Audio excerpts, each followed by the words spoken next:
Hello. What's up, everybody? Sorry I'm late. Hey, Allison. Hey, Kaiwan. Hey, Nathan. Hey, Edmund. Good to see y'all in the chat.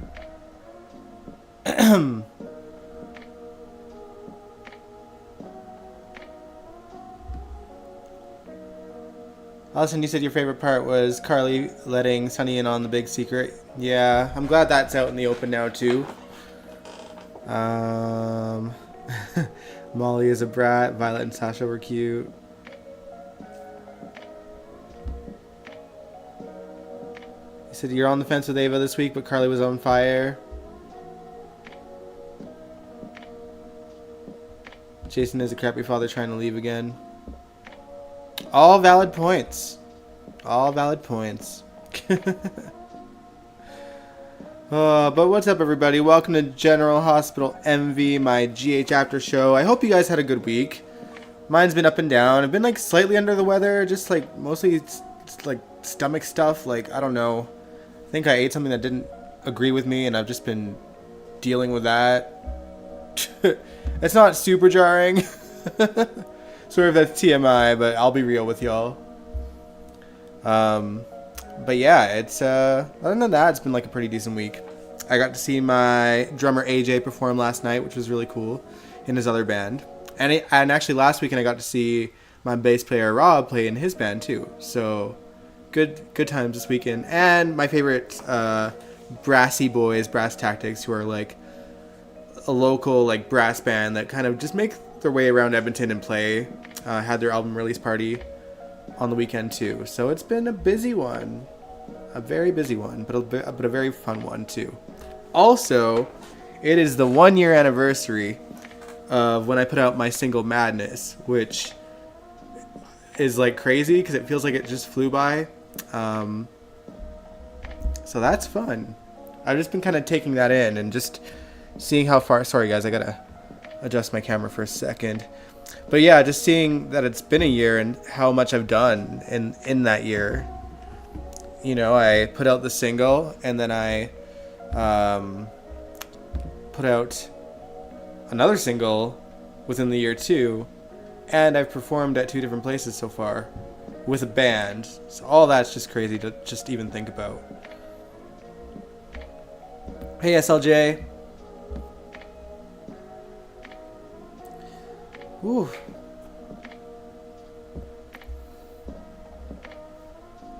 Alright, let me make sure I have my notes here.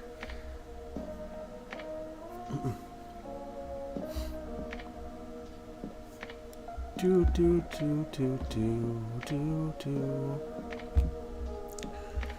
And apologies in advance as well. My allergies are kind of running wild a little bit today. I'm having all the problems, but it's okay.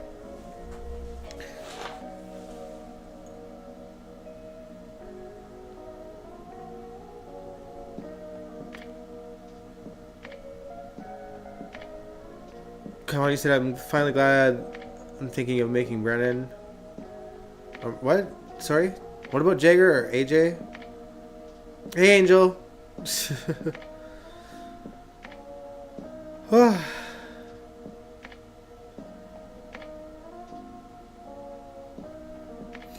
Alright.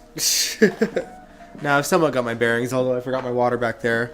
But I'll grab it when I'm a little bit more thirsty. The writing on the show. ... Yeah, I think we're in agreement there. So yeah, we might as well get into things. We talked about Blaze and Christina's interview with Perez Hilton on Wednesday's stream and how embarrassingly bad it was, and tone deaf as well. And, you know, having a gay celebrity who infamously used to out gay closeted celebrities be the one to interview them in the first place was a choice. On top of that, having Christina and Blaze spend most of that interview defending Natalia was absolutely vile as well. And to make matters worse, TJ had watched the interview, and there was a small moment where Perez had addressed the baby bump, and Christina didn't really say much at all about it, and TJ took that as a sign that Christina was claiming the baby as her own and ran to Molly about it. On top of that, there are, comments on social media saying, oh, Blaze and Christina are going to be good parents and all that. So that in itself is a little upsetting for Molly and TJ, rightfully so. But, sorry, I got to blow my nose, y'all. I'm like sniffling and sniffling. One sec.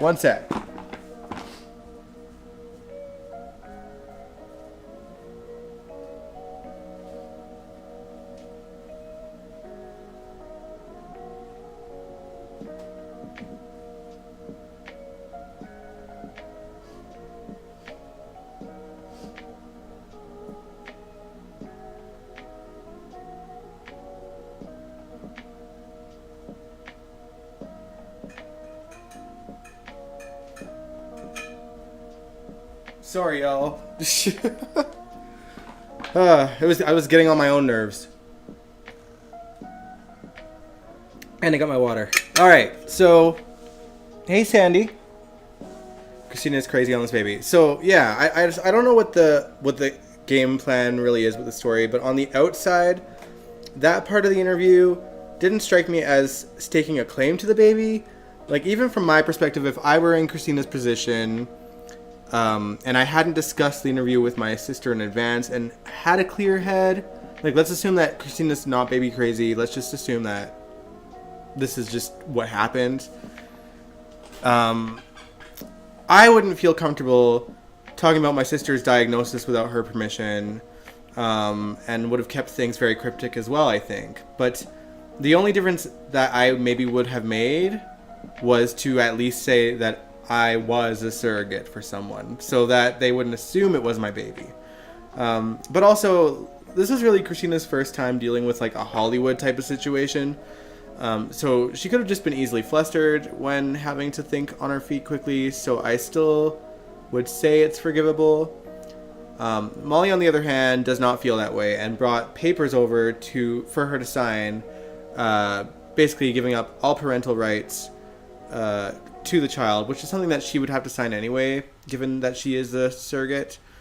And Christina refused to do it due to her fear of Molly and TJ breaking up, so she says, which we've seen her discuss in the past, where, in the past she had explained it was because she feared that Molly would not have any claim to the child if Molly and TJ break up.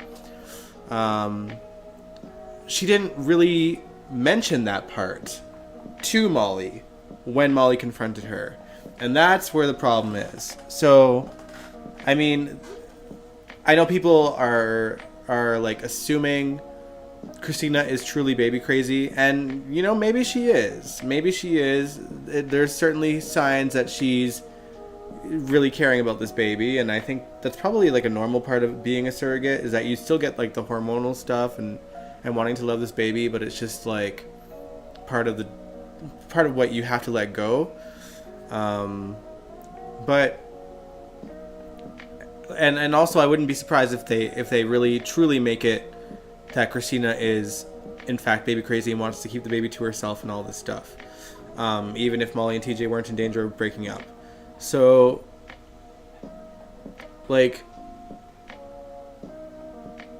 my hope with this story from the beginning is that this is a story that kind of proves once and for all that Christina has grown and has changed, and she isn't messy.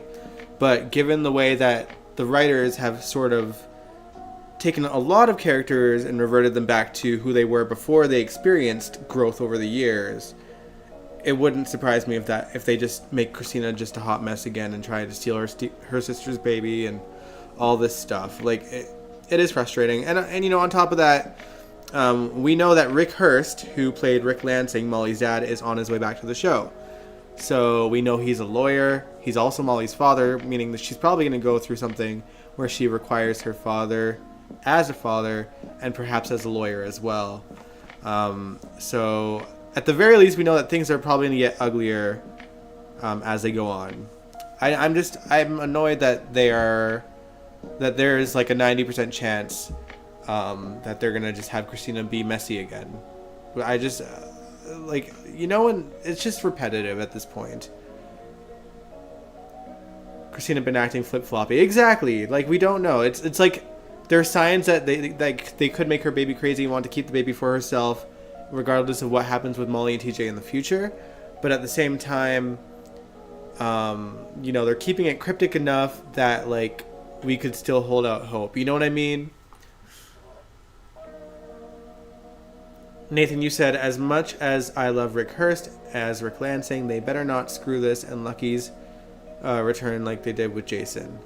It's hard to say, because I'm honestly surprised that we're still seeing Patrick's stories play out here, because it feels like it's been forever since they announced he was fired.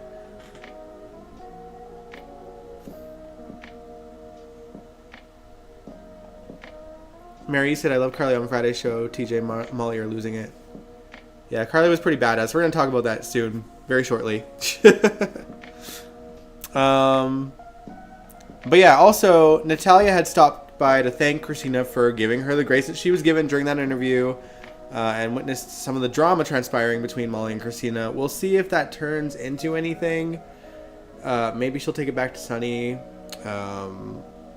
who, by the way, is creating more drama for himself currently.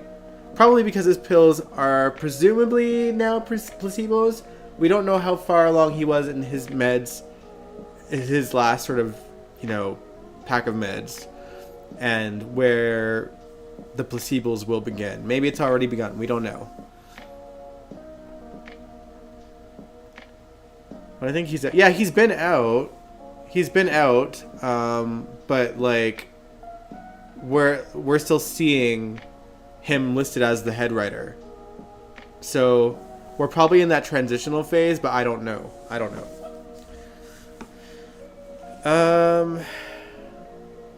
But yeah, I'm also worried that they're going to ruin Rick Lansing's return. We'll see. I'm hoping that the partnership of Elizabeth and Chris is better than Elizabeth and Patrick when it comes to writing the characters as who they should be. Although that's kind of in the air for Lucky. He could really be anyone at this point, because we haven't seen him in like a decade. So we'll see. But yeah, Sonny had invited Michael over to his place to ask him for help with the custody battle with him and Ava. While they were discussing strategy with Diane, Michael was asking perfectly valid questions about like the what ifs, like what could be brought up in court, such as Carly sending Morgan to military school to keep him safe from Sonny's world. And Sonny got super offended and said that Michael treats him like the scum at the bottom of a shoe.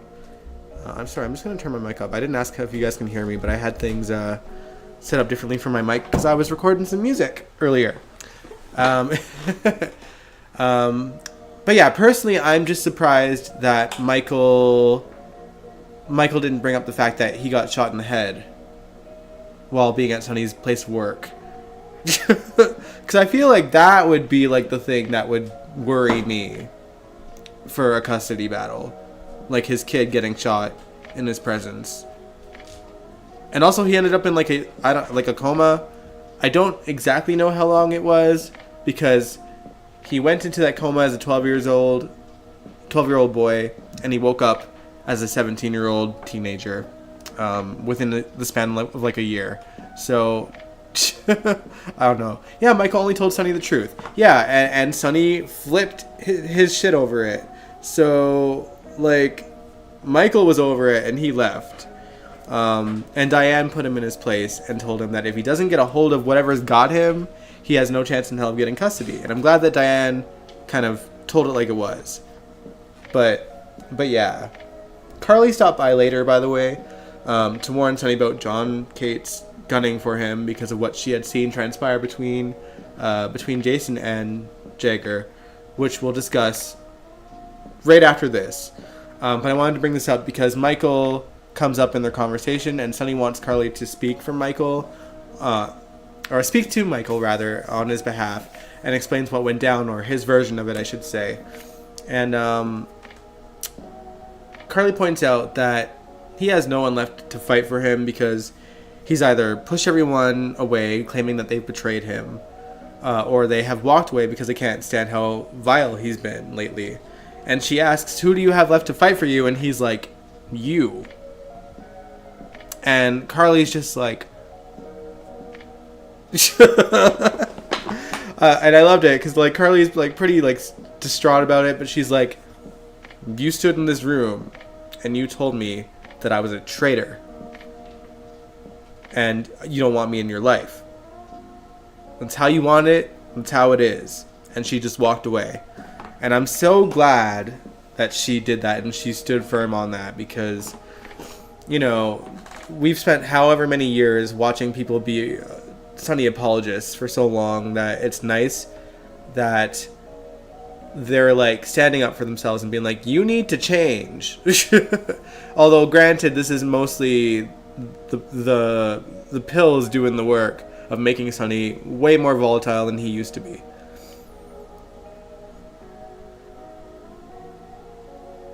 Sorry, I'm just catching up on the chat. Yeah, he was 17. He was 12 years old or 17. Yeah.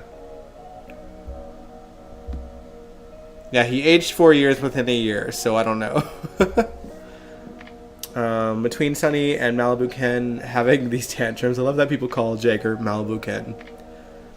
Sandy's over it, y'all. The schizophrenic way of being bipolar, you said, Kaiwan.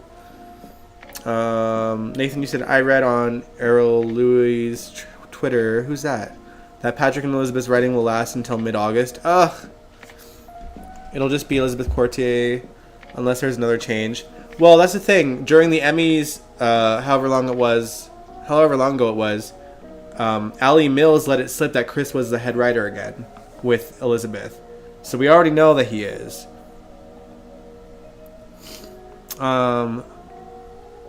Michael will end up raising Avery again with this Ava and Sonny custody battle. That would be a turn of events for sure. Oh, man. I mean, he might need some company. We'll talk about that later. So meanwhile, Ava has 3 strategies herself. One of them is that she actually told Scotty that Sonny's pills were messed with and that she had nothing to do with it. So, you know, she didn't mention that she had taken the already messed with meds and made them placebos just recently. But essentially, she's just pointing out that it's a matter of time before he spirals in public, and basically wants him to goad Sonny into a reaction that will get her custody. And then her next plan is just to romance Jagger, apparently, which I just cringed, honestly. I'm just not here for it. But then, to make matters even more wild, her third plan was to try to get Nina in her corner. And Nina practically laughed herself out the door of the Metro Court. Like, I can't believe Ava thought that could work. I'm genuinely surprised. Seducing Jagger, and Jagger is cool with it. Exactly. Oh, man. A good 2, maybe 3 week break from Carly is so needed. I don't know. I'm not hating her this week. I usually am right there with you, Lil M, though. Like, dead ass. But, I don't know. I'm not hating her this week. Let's discuss what happened with Jason and Carly. So, Jason, was having lunch with Danny at Bobby's. When, in what was totally a predictable turn of events, Jagger showed up. Wanted to have a moment with him, a word with him, and basically he doesn't let Jason off the hook and is ready to send him on a new mission because Valentine didn't get got. And he's convinced that Jason stalled, which technically Jason did stall for Anna. And so he goes to tell Anna that he's been sent on another mission because because Valentine didn't get arrested. So he basically tells Anna that she's got to do everything in her power to make sure he stays in town. Obviously, it doesn't work. And he's really, if anything, Jagger's more suspicious that Ava maybe got Jason to stall Jagger so that she could warn Valentine. And he's right. He's right. She tried to call him rather like a shady criminal that's law enforcement. And like, girl, so are you. So that was, again, like, I just can't stand how they've ruined Anna's character for freaking Valentine. Like, I get her, like, why she did it because of the whole Charlotte factor, but it's so dumb. It wouldn't have been worth it. Let Charlotte be mad at you. What is she gonna do? She's a child.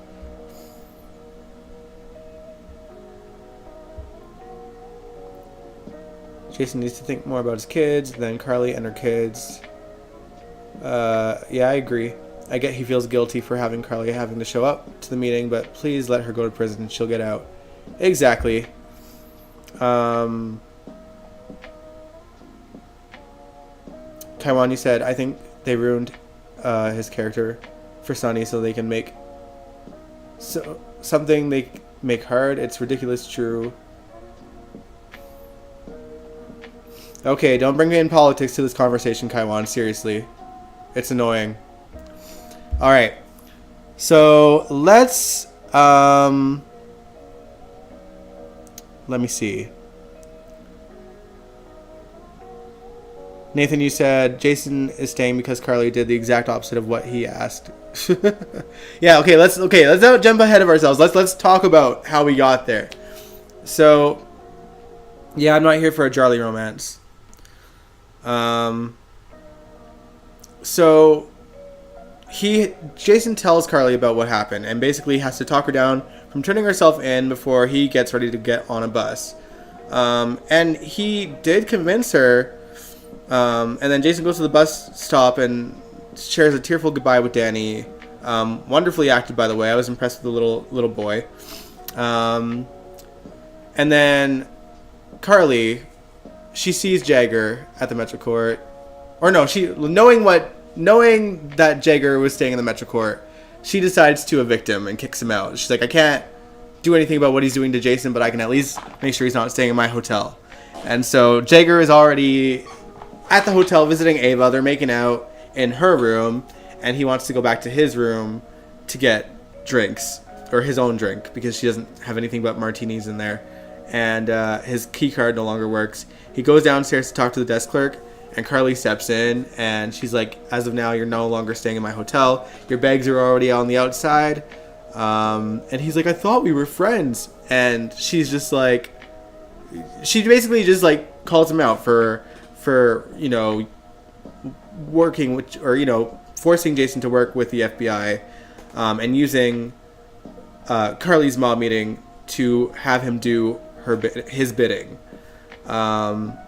and basically just dares him to arrest her. She's like, come and get me. And then so he does. He arrests her, and everyone's there. Sonny was there with Diane. Jocelyn was there with Gio, and Anna showed up as she was getting arrested as well. So Carly tells Jocelyn to go get Jason at the bus station and make sure he doesn't leave, and tell him what happened. And she does so successfully, so he's still in town. And after Carly was brought to the PCPD, Sonny was there wondering why she got arrested, because he witnessed it, but he didn't know why. Obviously Diane does, but attorney-client privilege. And she explains the whole thing with the RICO charges and how Jagger used her to threaten Jason into doing his bidding and to take, so that he could help take down pikemen. And Sonny is just furious at Jagger and is basically just getting ready to kill him. He calls, what's his name?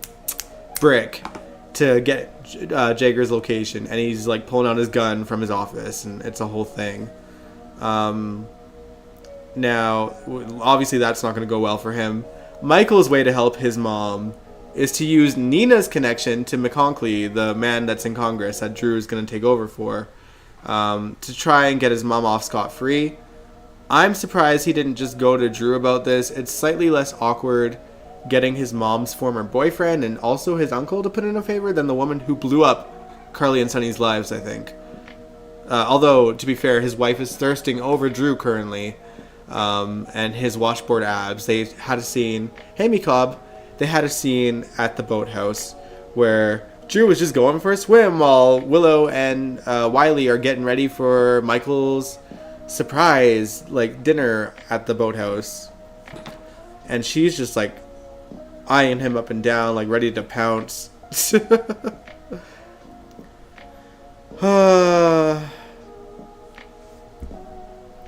Sorry, I missed some of the chat. Let me just scroll back up for a bit. Or can I? Can I even scroll up on this thing? Let me check. Maybe not. Oh well. You said Nathan. You said Danny got to admit that even though he had to leave, he would come back. That's true. He's never made that promise to anyone. He'd always say there's no guarantees. I think he knew what his son needed to hear. You know, I can't like praise Jason for it. Danny was like borderline crying in front of him.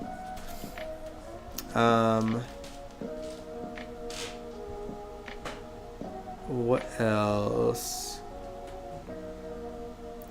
Oh, you think they did it because they wanted to make Nina and Michael a little bit closer?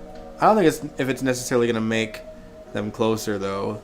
Like, it's clear that Michael cannot stand her, but you know, maybe this will put her in his good graces again. You help my mom, we'll have a deal. And of course Nina wants to do it because she wants peace essentially. She wants things to go, you know, to be good with her daughter. So she's willing to do anything to make that stick, even if it means helping out a woman that she can't stand. That can't stand her. But yeah, I don't know. I think it's also like, it's gonna be a matter of time before Drew and Willow sleep together, and Michael's gonna spiral from that probably. And I don't know how Nina's gonna feel about that if they do jump into bed. She's probably gonna want nothing to do with Drew. Willow was drooling all over his abs. Yeah, she sure was. Oh man. Ava and Kate's. I'm not a fan. I wasn't here for it, Mecob.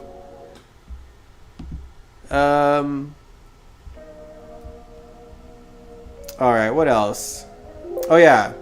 Sorry about that sound effect, y'all. Meanwhile, the other head of Pikeman, Jack Brennan, who, by the way, Anna finally acknowledged that he used to be called John Brennan, so it's no longer like they changed it and we're just not supposed to notice. They acknowledged that he goes by John and Jack. Which was like super weird, but like, okay. At least it wasn't completely like overlooked. Anyway, he's not at Pentonville anymore. He's vanished into thin air. There is absolutely no trace of him being at Pentonville ever. He's been wiped from the system somehow. I'll admit, I didn't see that coming. That was out of nowhere. Anna thinks that this has got the WSB's fingerprints all over it, and she's probably right. But personally, I'm just too annoyed at how Anna's been written lately to just like, you know, focus too much on it. John and Jack, I think that was the WSB, the government's take. Do you mean like the WSB were responsible for getting him out and putting him somewhere? Yeah, do you guys think that he's like, they let him out to do something more sinister with Pikeman now that Valentine's vanished? Or do you think Valentine pulled some strings? Or do you think like they pulled Jack out because he knows too much and they're like either holding him prisoner somewhere or he's just dead? John or Jack, Nikki or Nicole nicknames. Yeah, it's just that funny that like they just like randomly one day started calling him Jack, and that like they just never mentioned that he goes by both names until now. Like, it just seems weird that it just wasn't brought up. Because I was assuming that we just had to forget that his name was John ever because we have John Cates now. And that it was just going to be like a switch that we were supposed to just let go of. Sandy said, I want Nina and Willow to be sister wives for Drew. Oh my god. Lord, no. Sheesh. Honestly, all that was all that's in my notes. I thought there'd be a lot more to discuss, but I can't think of anything else that needs to really be addressed. Can y'all? What have I missed anything, you guys? Because this feels short.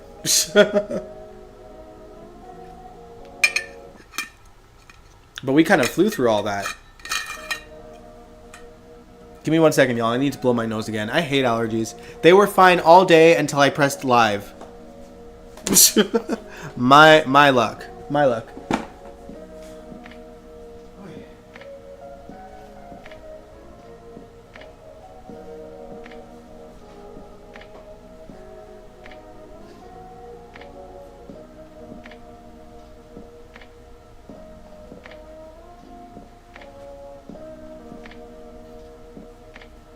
It's also because I didn't take allergy pills today. But they were at bay the whole time until now.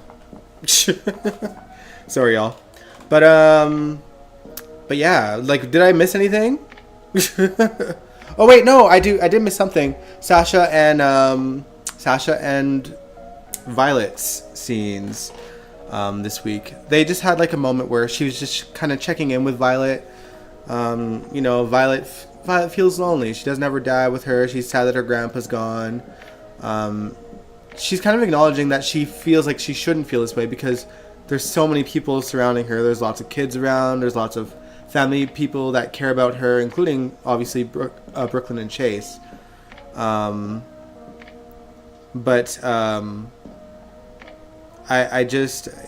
feel for the little girl. Like, and the thing is, you know, from a person from people like us who already know that Michael Easton is not coming back. I just wonder, like, are they really gonna like usher her out, and we're just not gonna see her? She's gonna be living with her dad.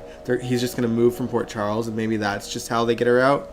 Or are we just gonna? Is something bad gonna happen to Finn off screen, and she's just gonna have to stay there indefinitely? I don't know.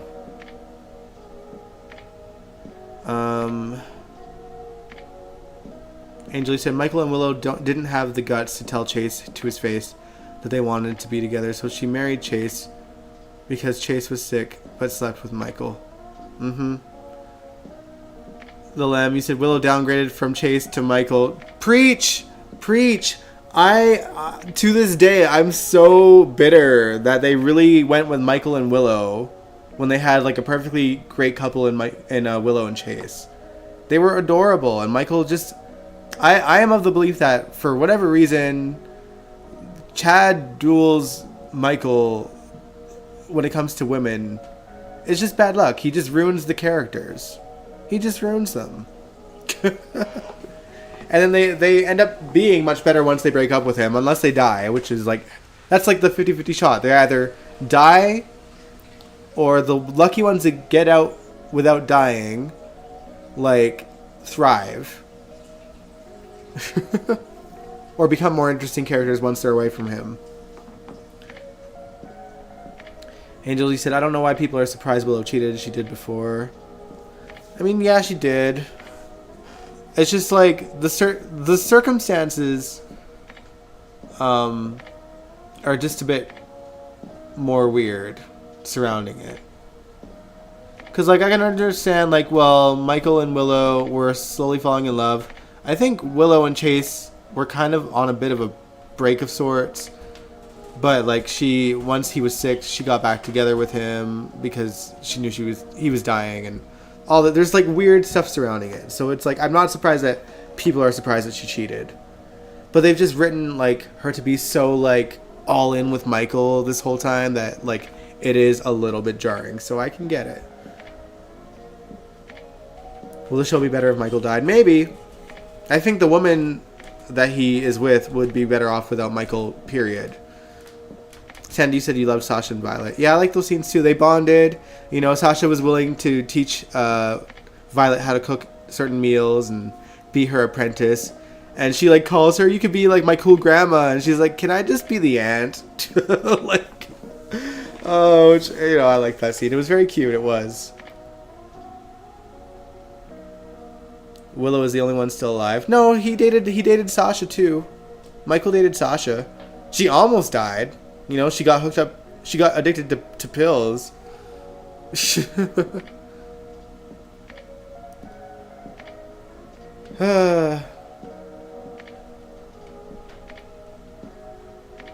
Michael loves who?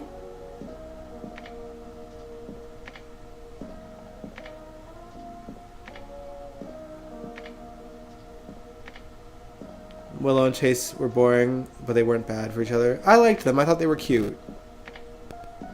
Like, yeah, they weren't the most interesting couple, but like they had good chemistry. We saw them doing like cute things, like going on like roller skating dates and stuff, and just like a wholesome couple, drama free. You know, sometimes the show needs that.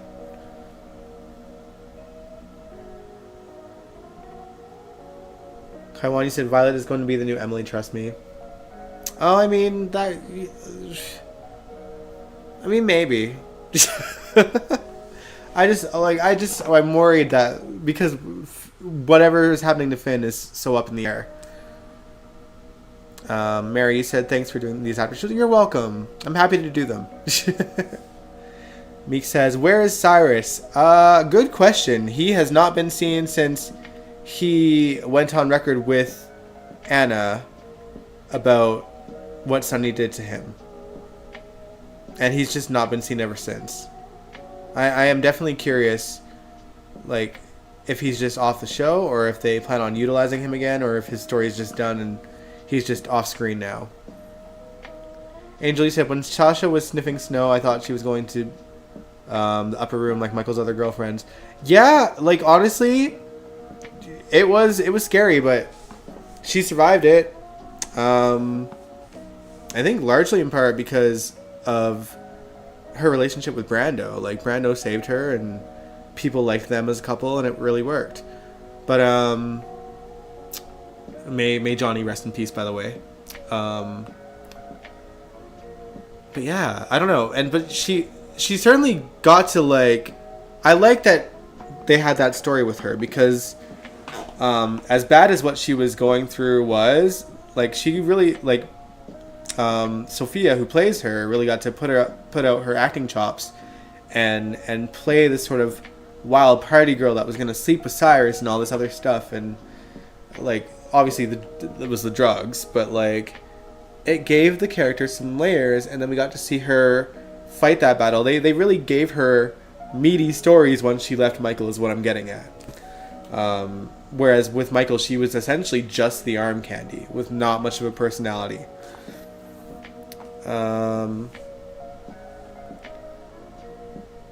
Nathan, you said, I thought somewhere the actor who plays Cyrus was filming for a movie. Oh, if he is, then that makes sense why he's gone. It's not like he's super important to the canvas. I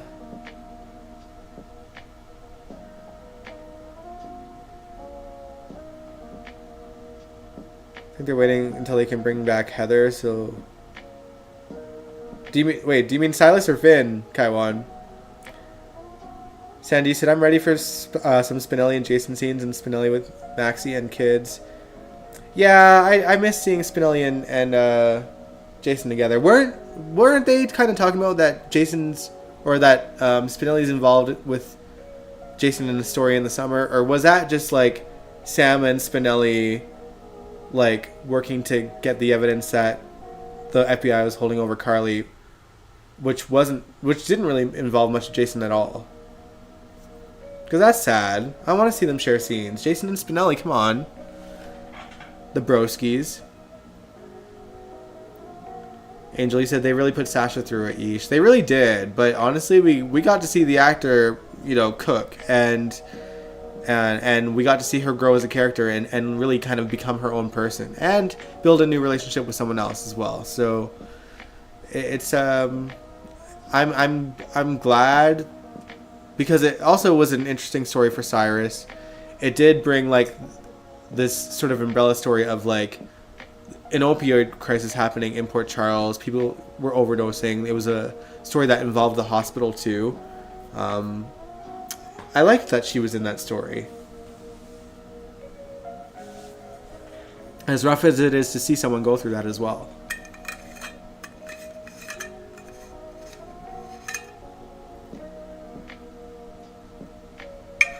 Alright, y'all, but beyond that, not much else to discuss. I am intrigued to see where things are going to go next week, especially on the Carly front, because obviously that's kind of the most, you know, that was the heaviest thing that happened.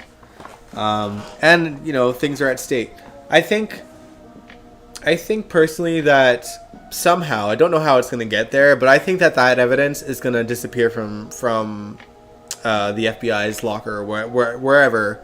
Somehow someone's going to get into there and steal it. So maybe that's what Jason is going to do. Because, like, who else? Spinelli, like, I know that he took a risk in getting the evidence to, like, play back the recording, but he couldn't get rid of it. I think that somehow he's going to get his own hands on it. Take matters into his own hands. And we'll see what happens there. Maybe Jack Brennan will do it. He's aware of everything that with Carly because she opened up to everything. Jack is clearly with the WSB. As WSB, he might have jurisdiction into going into the FBI's files and getting rid of that recording for Carly. Huh. Interesting. I just, you know, maybe that'll happen. And I'd be okay with that too. If Jason can't do it, Jack Brennan can, John Brennan, whatever you want to call him now, I guess. Did they say who wore a wire and recorded Carly at the meeting? They did not. But if I were to guess, I would say it's probably Selena Wu. You know? She's been gunning for Sonny's territory. And if they were to, you know, get rid of Carly, then, who, you know, at the time was running Sonny's organization, then it would be up for grabs. And we know that Selena was the person that wanted this most. So that's my guess. That is my guess. Who do y'all think wore the wire? I mean, who else is there, really? We don't know any of the other 5 families personally. We know Cyrus, but I think by then Cyrus was already in jail, right? So, like, it's gotta be Selena, unless they're gonna bring in someone new.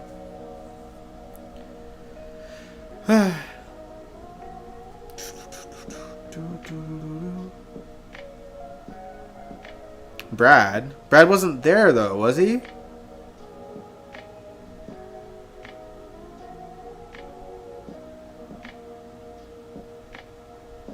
I don't remember Brad being there at the meeting.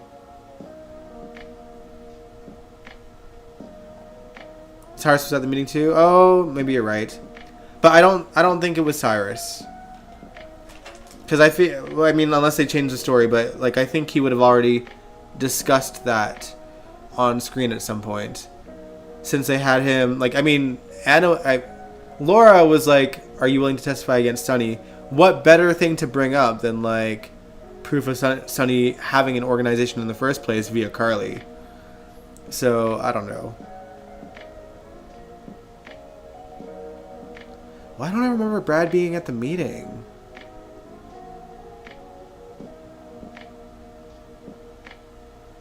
I mean, I didn't remember that Cyrus was at the meeting too. Maybe I'll have to YouTube it and see if it's there. But, you know, you can't watch it on here because, you know, it's newer footage. But on my own time, I'm going to look it up again. But yeah, anyway, y'all, I am going to wrap things up for the live stream. We will live stream on Wednesday. And I think, for the hell of it, we're going to react to Rick Lansing since we know that Rick is coming back. We're going to react to some classic Rick Lansing scenes. Obviously not from his 2015 run, but from his original run on the show. I don't know how much Rick Lansing scenes are available. If I can find his very first scene, which I doubt, we'll try to watch that. But we're just going to watch some classic Rick. Classic Rick. Sound good? It makes sense. Anytime we hear an actor's returning, we try to watch you know, some old school clips. Panic Room. Good point. Good choice. Carly came in with a white dress on and boss.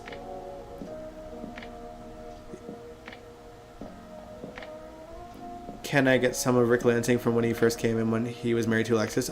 Yeah, I think I'll try to find some Rick and Alexis stuff too. Again, if I can find his first scenes, we're definitely gonna watch, because I don't think I even remember his first scenes if I seen them at all. And I'm intrigued. It's not often that I get to react to stuff that I've never seen before at some point. Or when he revealed to Sonny that they were brothers. That too. Anything from the early days with Rick. If I can find it, then I will definitely react to it. But yeah, have a good night, y'all. If you liked this live stream, give it a big old thumbs up. Subscribe if you want to. I will see you on Wednesday. We're like 3 away from 1,000, y'all. If you're out there and watching and not subscribed, subscribe. I want to get to 1,000. That'll be a cool goal to meet. But yeah, I'll catch you guys Wednesday. Happy 1-year anniversary to Madness, my single. If you haven't seen it, Dion Gabriel, Madness on all streaming platforms. It's been 1 year. I'm really excited for that. It's been fun this whole year. All right.